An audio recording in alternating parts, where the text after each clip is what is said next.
day of the Charlie Kirk Bible Read and Bob Rant, our last one for the year 2025. Welcome all. Hope you're gearing up. Well, if you're like me, you're probably not going out New Year's. You had your share of that. But if you're young enough and game enough, good luck with New Year's tonight. Hope you have a happy time and a safe time. And we're going to see each other in 2026, which is obviously tomorrow. As usual, we'll get our introductions done and our views. So the first introduction, of course, where is he? Yeah, there he is, scratching his chin. He always knows. Scratching his nose. What are you doing, JJ? Doing his grooming. That's JJ, my co-star. I'll give you a look at our weather over Port Phillip Bay in Melbourne. Very similar to yesterday. That's it there. Bit overcast, a little bit of blue, but very windy, very choppy if you can see it out there on the bay near the beach. But yeah, that's the weather we're having, middle of summer. We had a couple of good days and we're back to, crap. So pretty cold. I had to put the hoodie on before, which is unusual this time of year. And I'm upstairs. This is the hottest room in the house. And the heat bloody rises in this place. And you come up here and this, we're 3:30 in the afternoon. It's usually stinking hot here. And I was thinking about, like I said, put the hoodie on. That's how cool it's gotten. So anyway, welcome to another day, the last day of 2025. We'll get our Bible read done. I did a bunch of them yesterday just to catch up. But today we're on the last one of the book before we start at the very start. So December 31st, Jesus is presented in the temple. Luke 2:22 through 38. Simeon and Anna had hoped and prayed to see the Lord's promised Messiah. Their hopes are fulfilled when they see Jesus. They know he will bring salvation. The time came for Joseph and Mary to perform the ceremony of purification as the law of Moses commanded. So they took the child to Jerusalem to present him to the Lord. As it is written in the law of the Lord, every firstborn male is to be dedicated to the Lord. They also went to offer a sacrifice of a pair of doves or 2 young pigeons as required by the law of the Lord. At this time, there was a man named Simeon living in Jerusalem. He was a good, God-fearing man and was waiting for Israel to be saved. The Holy Spirit was with him and had assured him that he would not die before he had seen the Lord's promised Messiah. Led by the Spirit, Simeon went into the temple. When the parents brought the child Jesus into the temple to do for him what the law required, Simeon took the child in his arms and gave thanks to God. Now, Lord, you have kept your promise, and you may let your servant go in peace. With my own eyes I have seen your salvation, which you have prepared in the presence of all peoples, a light to reveal your will to the Gentiles and bring glory to your people Israel. The child's father and mother were amazed at the things Simeon said about him. Simeon blessed them and said to Mary, his mother, "This child is chosen by God for the destruction and salvation of many in Israel. He will be a sign from God, which many people will speak against, and so reveal their secret thoughts. And sorrow like a sharp sword will break your own heart." There was a very old prophetess, a widow named Anna, daughter of Penuel of the tribe of Asher. She had been married for only 7 years and was now 84 years old. She never left the temple. Day and night she worshipped God, fasting and praying. That very same hour she arrived and gave thanks to God and spoke about the child to all who were waiting for God to set Jerusalem free. And that is the last extract from this book for this year.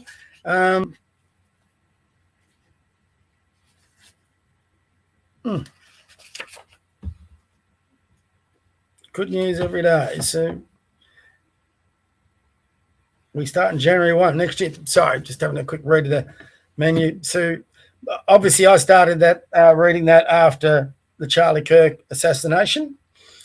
So obviously we didn't get through the entire book because that happened, oh my God, not that long ago. What was it, September?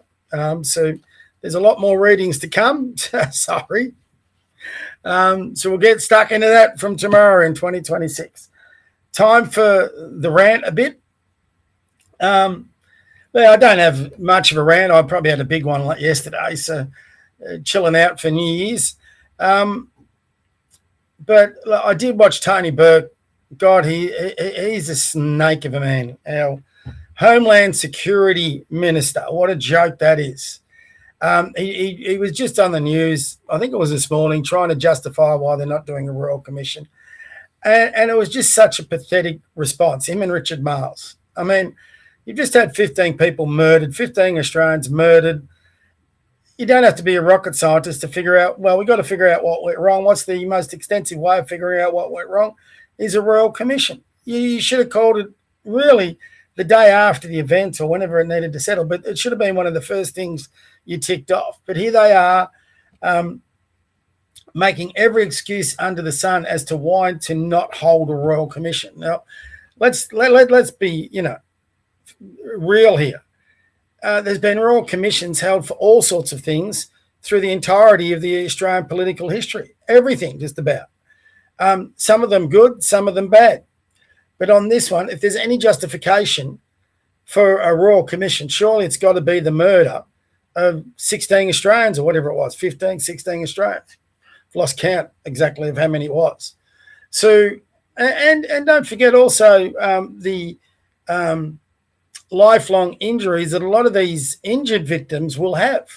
It's not just the ones who get killed. It's the other ones who have the rest of their lives destroyed because of the severe injuries they would have caught by being shot with, a significant firearm. Those bullets, they cause a lot of damage to flesh and ligaments. So there's going to be a lot of people, recovering from their injuries for years to come. So lives have been not just taken, they've been ruined. And we needed to find out why. Now, the only reason we're not finding out is because they don't want us to know. I mean, if you can't figure that out, then I just can't believe even Labor MPs are calling this out. But you've got those hardcore Labor sycophants that just stick by elbow no matter what. And if there's one thing different between the centre right and the left, is at least centre right voters will call out their own. They won't. We used to call out Morrison and Turnbull. Anybody, I have and plenty of others have, and we'll call them arseholes when they're arseholes. But the ALP sycophants won't. They'll stick by their boy Elbow for as long as it takes until he's gone. They'll stick by Tony Burke. They'll stick by Penny Wong. They're more loyal. They're more patriotic towards the ALP than they are to Australia and our national interest. And that's just a fact. Same with the Greens. They're more concerned about their Marxist agendas than the Australian agenda. That's why they don't. That's why they're embarrassed by that flag, and people in the centre right aren't. Look, I said yesterday that there's some people that will use that flag for nefarious reasons, but the vast bulk of people who stand with that flag are patriotic. So it's not a negative to show your flag, as some people, a lot on the left try and link you into being a racist because you show that flag. Why? Because Australia is a colonialist country that's taken over their land from the Aborigines and blah, blah, blah. Well, at the end of the day, just call a spade a spade. The Aborigines weren't technologically advanced enough or smart enough to defend that country at that time. That's going to happen to any nation, any group of people when others are coming across. That's just a sad fact of life. That'll end up happening to us if we're not careful. So, colonisation is just another term to try and push an agenda. That has been going on since day dot, since Adam first kissed Eve. You've had conflict, conquest, colonisation, all that sort of nonsense. So to go back 270, 300 years and try and taint all of us with that is just absurd, but we get tainted with it whenever we go to the sport, whenever there's a big event, whenever there's something on TV, we've got to have this ridiculous acknowledgement of country to our own country. So that's your leftists. That's the ALP. They will do anything and say anything for power, including covering up the reasons for the deaths of 15 fellow Australians. It's just not pathetic. It's disgusting. It's disgusting. And there was a bit of a tweet put on today about someone cracking the shits about Keir Starmer in England and, how bad he's been. Well, yeah, that is where it's on most Englishmen at this stage for not studying their politics. I'm over here in Australia. You didn't need an election. You didn't need to vote this guy in and figure that out. Before he got voted in, you could tell Keir Starmer was a dickhead, just a Marxist dickhead, and he was going to wreck the country if he was ever voted in. But they went ahead and voted him in anyway. Why? Because, well, he's the only opposition or whatever, but they voted him in. He was an arsehole. Now, what's his name? Richie, whatever name, the former Prime Minister, he was an arsehole too, but he was an arsehole. And he wouldn't have done the damage that Starmer's done, And I'm raising that because we did exactly the same thing here in Australia. Everyone's crying foul about Albo right now. Well, Albo was always Albo. If you followed politics for any length of time, you knew Albo was a Marxist socialist piece of shit. But we voted him in. On the right, we called out Morrison. Morrison was an arsehole. No doubt in my mind about that. He was a moderate prick. Turnbull was a moderate prick, backstabbing prick. Can't stand either of them. But they're better than Albo. And in politics, everyone's looking for the perfect. And you're never going to get the perfect. No politician is perfect. There's a lot of politicians Trump is not perfect. I love Trump, but he's not perfect. So if you're looking for perfect, you're never going to get it.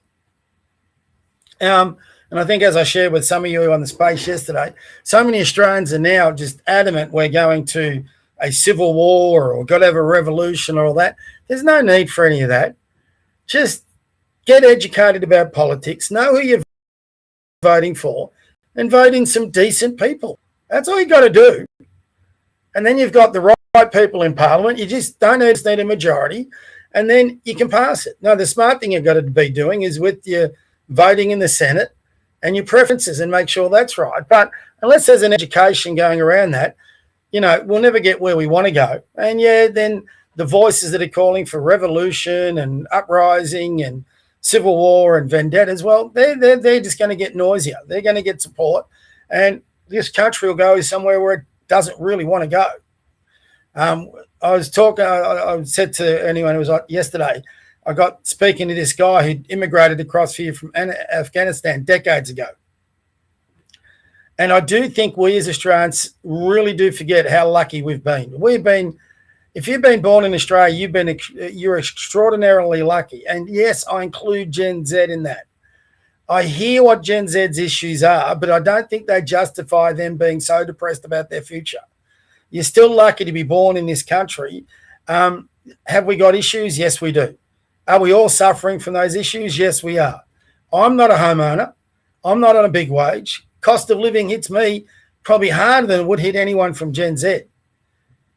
Finding the money to pay for my car rego, to pay for my fuel, at times it's tough. At times I can't drive the car because I've got no money for fuel or I've got no money for registration.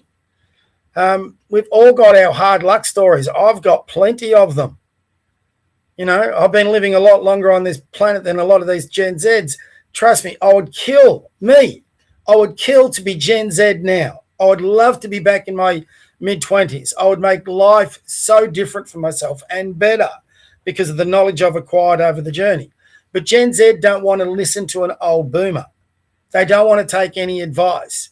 They want to get caught up in all this bullshit politics, it seems. Back when I was in my mid-20s, we weren't worried about politics. And again, we had our issues. I grew up in the 80s when interest rates and getting into a home was a nightmare. It wasn't easy. Paul Keating just kept raising rates, a lot higher than what they are now. Now, was it easier than today? I don't know. Because, it got so difficult. I just gave up on wanting to get a home. As long as I had a roof over my head, I'll tell you what, it was a lot easier. It was a lot easier to get a rental, So, but I'm a renter, so I'm a boomer, and I go through the same inspection crap. I turn up to an inspection, and there could be 50 people there. There could be 100 people there, and most of them are immigrants. That's a fact.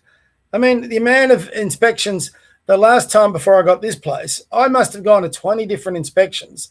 And, it was a thing of spot the Aussie, spot the white guy, whatever you want to call it. And most of them were immigrants into this country. I didn't bitch or complain. I just kept lobbing in until I finally scored a place.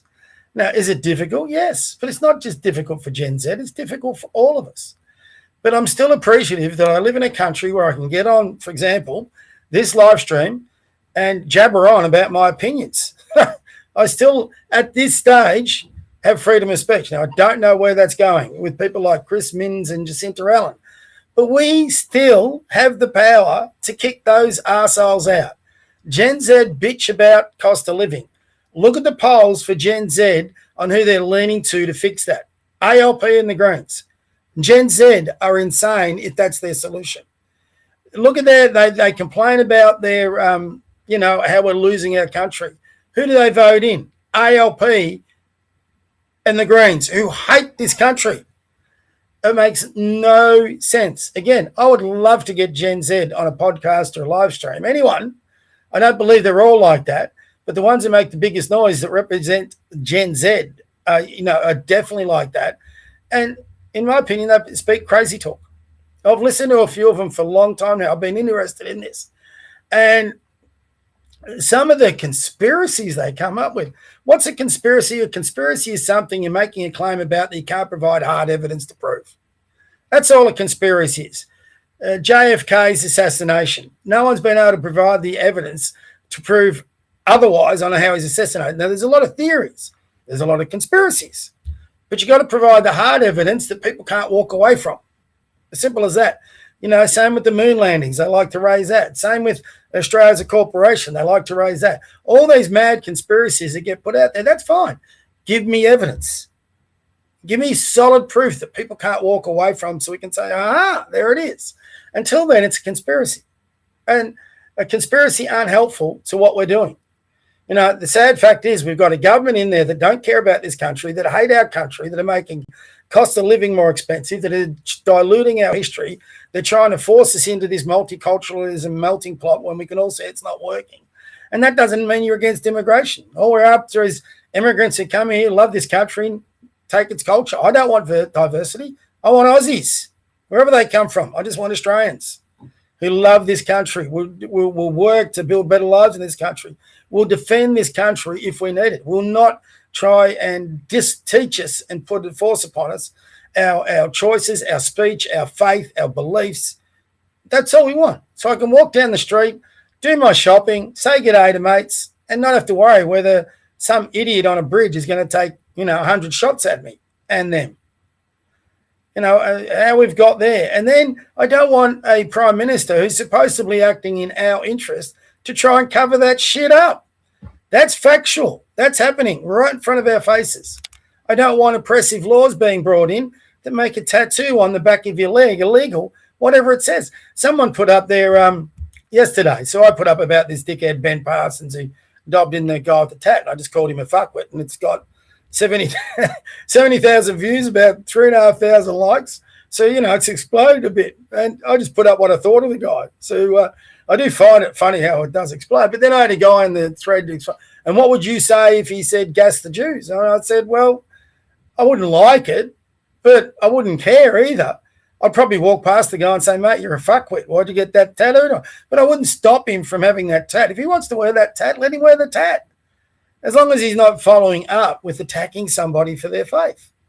Now, a lot of us do and say stupid things. Prince Harry getting dressed up as a Nazi for that party, for example. We do and say stupid things that we will regret years later, especially as we mature. But, we've got a lot of Gen Zs and the gropers and all that. It's interesting. I keep inviting him on, and they keep knocking back the invites. So I'm just curious as to why that is. Maybe I'm too old. Maybe I'm a boomer. Or maybe I'm capable of pushing back on their bullshit. And they want to talk to the audience they can convince. They're not going to come on here because they can't convince someone. And worse, it may expose them for their nonsense. We're at the end of 2025. We're in a very strange place here in Australia. I hope 2026 can see a change. I don't think we're going to see massive change until we get the chance to vote Albo and his government out. And then only if Australians are smart enough to do it. Now, we do need the centre-right to get its act together. Hopefully in 2026, Andrew Hastie or someone of his ilk can take control of the Liberal Party and give us something we can vote for. Not just by taking control, but by their policies, what they say, what they do. And, we can turf these guys. We've got Topher Field. Oh, God. I think Topher's a smart guy, but when it comes to political strategy, he's out bashing Jess Wilson. I don't like the way Jess Wilson became leader of the Liberal Party in Victoria. But, through gritted teeth, I like Brad Batten. I really did. I thought he would have been a good premier. I don't think the way they handled that was very good at all. But through gritted teeth, I've got to say Jess Wilson is a better performer. And you can say, well, she only does that for the cameras, whatever. Well, politics is all about the cameras. Haven't you? If you're not watching politics, it's about that 30-second clip they get on the news each night where they can talk whatever. She's actually very good at it. She's very good with the social media. She's actually going to bring a lot of the women vote on board for the Liberals. I mean, you don't have to like a person and acknowledge the strategy behind it. I'm not a real big fan of a lot of the people within the Victorian Liberal Party at all. At all. I've invited a number of them onto the podcast. All I've got, and I shouldn't say all because he was great, all I've got is Jordan Ditlov from the Libertarians, and he was fantastic, came on board, and we had a great conversation for 2.5 hours. I'm going to invite David Limbrick on too. I'd love to interview David. They're men of integrity. But the Libertarians aren't going to win government. I love David. I love Jordan. I think they're great men, but they're not going to. They might get a balance of power if they're lucky, but they're not going to win government. They're not going to affect the legislation that's going through unless they can actually block that legislation to get amendments to it. They might in the background get amendments, but it's just bloody hard work. I think both of them would acknowledge that. So if we can get a Liberal government in and we can get, say, and sadly Jordan can't stand because of his past criminal conviction. He can't stand bizarrely for state government, but he will be able to stand for federal government. So hopefully we can get someone like David in, obviously, back in, and maybe get Tim Quilty back in there if they've got some other good ones. Get a bit of a balance of power in with the Liberal government, and we can get some good things done. Because that Liberal government then will have to negotiate with David, and he will keep those bastards honest. So that's our best thing. But that's actually a tantalisingly close reality. And here we got Topher Field bagging the shit out of Jess Wilson. I'm going, what's your story, Topher? I mean, anybody can see. I mean, it does. Everyone talks about psyops. Every time I've listened to Topher, he seems to be putting forward strategies that are going to help get the ALP elected back in the government. I can say conspiracy theory, psyop, Topher Fields, an ALP plant to stop the Liberals getting in. I mean, it does come across that way. I mean, he'll produce the next marbles to do his preferencing. Just don't let it. We've got to get, look, I don't like it. I don't like saying it. But we've got to get the Liberals into government in Victoria this year. This year. We can't have Jacinta Allen and a Marxist lot again for another bloody term.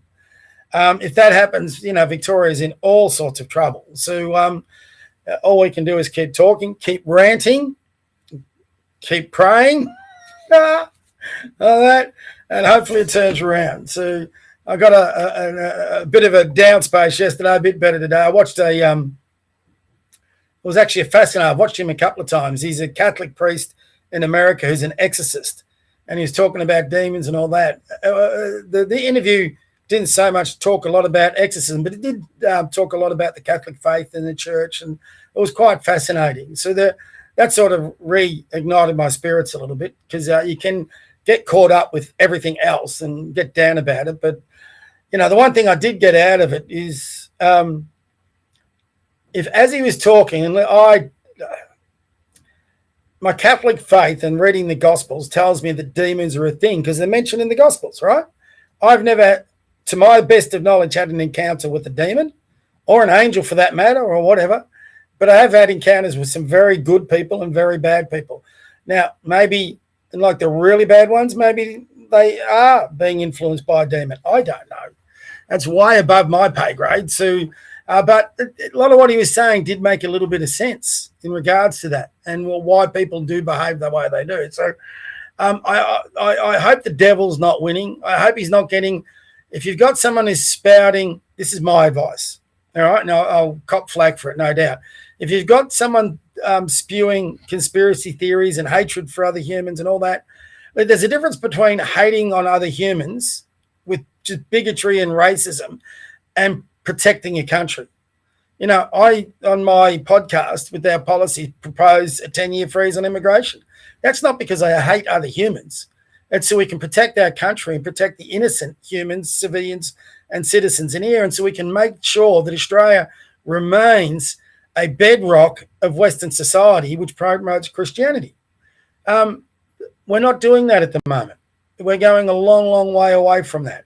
So that's got nothing to do with hatred or anything of other people. That's got about preserving our Western society, our way of life, our culture. And if you can come and live under that banner and be a part of that culture, be a part of that way of life, that society, then as far as I'm concerned, you're welcome here. But we've got to keep, you know, want to make another thing clear, because someone asks me, I get asked this all the time. I am a big believer we've got to keep our Anglo-European roots in the majority. But you can achieve that and have decent immigration at the same time. We did that for 50 years. It's just in the last 10, it's gone nuts, you know, with the immigration. So anyway, that's enough of a rant for 31st of December, New Year's night. Look, just want to get on from me and my boy, here he comes. He's going to, if you're lucky, he's going to wish you all Happy New Year. Come on, JJ. Come on. So he's got off his couch. Just me and JJ, we're both going to wish you a Happy New Year. Thank you for those who followed us all this journey. It's pretty good to get back on his couch. I'm going to have to sit with him tonight because he hates the fireworks. He hates loud noises, so he'll be we'll get the kids' fireworks going, and he'll be cuddling up to me on the couch like crazy. He's a funny dog. Sometimes he just doesn't want to come near you, but when he's getting a bit he has a bit of anxiety because he's a rescue. So when the fireworks do start going, I think it's 10:30 for the kids, he'll be up on the couch. He'll stay there till midnight, and then he'll hug up even tighter when the fireworks go at midnight. So any of you who've owned a dog know what I'm talking about. But he's worse. Like my last dog was a bit that way, but this guy, he's insane about it. So anyway, it'll be interesting. From both of us, God bless. God bless your kids. God bless your grandkids. God bless your pets. God bless that flag. God bless this country. And let's hope and cross our fingers for a much better 2026. All right, that's it for me. Goodbye, everyone. We'll see you next year, like tomorrow. Bye.